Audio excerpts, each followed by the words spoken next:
You want to smoke some, just save me some. I don't need to trip out on no acid. My booze don't need nobody. Whoop, whoop. Here I come. Oh, here I come.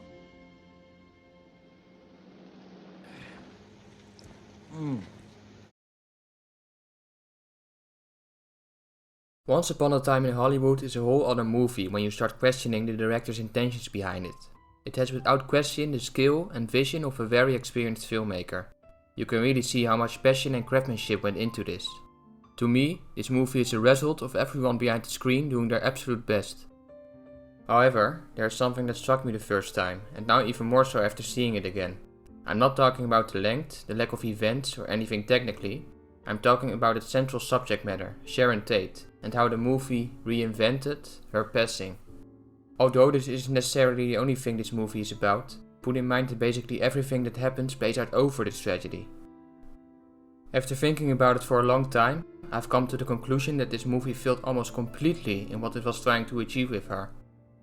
I'm going to give my analysis of the intentions not only of this movie, but also of Tarantino's two other alternate history movies. And I'm going to explain how all three of those movies could have benefited so much more had they instead stayed true to reality. Ask yourself, what does an alternate version of a tragedy offer, and how does it help you deal with the tragedy? Why is Sharon Tate included in a movie? Tarantino has said in interviews that Sharon Tate has been defined by a murder. It's why he included her in the movie and portrayed her not as a victim, but the way she really was, with the help of her still remaining sister, Deborah Tate, who has given him descriptions of Sharon. I agree, and I think it's a beautiful reason to include her in the movie. Now, I believe, there's something that doesn't add up. If the goal was to remove Sharon Tate's victim label and not make it about her death, what are her murderers doing in the movie? Why is the ending of Once Upon a Time in Hollywood pointless? Almost all the scenes with Sharon Tate are true to reality, except for the ending. In the movie, she survives the tragedy. This doesn't make her less of a victim, but more of a victim, I'm afraid. You're fantasizing whether she could have survived the tragedy had it played out differently. You wouldn't be doing that if you wasn't a victim, now would you? Imagine if you were to do the exact same thing, but about one of the biggest tragedies in human history. Something like the Holocaust. I'll get to that soon.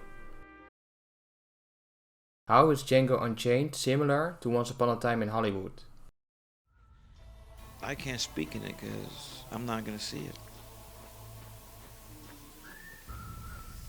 I'm not seeing it. I think for me, the only thing to say is it'd be disrespectful to my ancestors. In Django Unchained, it comes down to pretty much the same thing. Instead, here, its central subject matter is American slavery.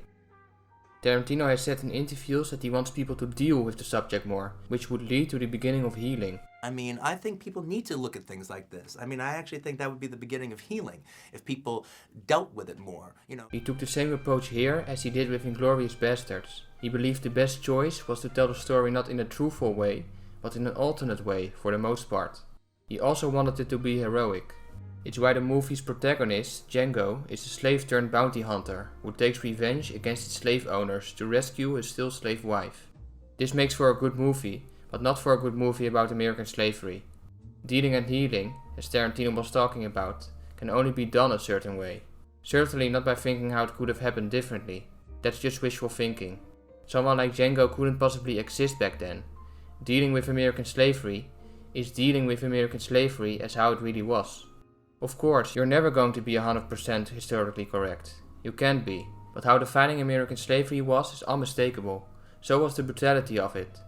Brutality in a sense of how there weren't any people like Django, making it much less hopeful. So, altering this with the goal of making people deal more with it doesn't seem very logical. Speaking of Django and heroism, why can't the heroism come from the slaves themselves instead of an imagined hero? You're suggesting that they need a hero to begin with, but wasn't the hero already within themselves? What is also a possibility is that perhaps there is no right way to do it. All three of those movies are in fact just movies.